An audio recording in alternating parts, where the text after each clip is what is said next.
Hello guys, welcome to my channel. Today I'm going to show you how to do filtration with maintaining the serial number. So follow me to see how it works. First, you need to apply the filter, and then you want to see by the year who is the top sports person in the world. And you can see here like this. And if you search by only football, okay, you can see like this. But if you notice something here, serial number is not follow the sequence, correct?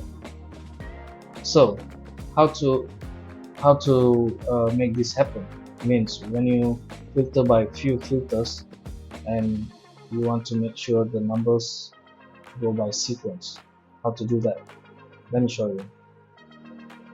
Okay, first thing first, you do unfilter everything, and you need to make sure you go to the serial number cell here, type in subtotal, and then choose number 3, and then put a comma, and you go to the next cell, and you must make sure your cell shows like this. Sorry, 3, okay,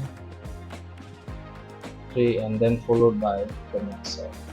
And then what you need to do, you need to lock the first cell, because whenever you do the filtration, the first cell is always locked and it won't move. Okay, now you see you can drag and drop onto the last row, and now you put on the filter again, and now what you can do is we filter by year again, for example Jan, and then we go by football. There you go, you can see the sequence now, right? So good luck, and hope you guys benefited from this video. Thank you very much for watching.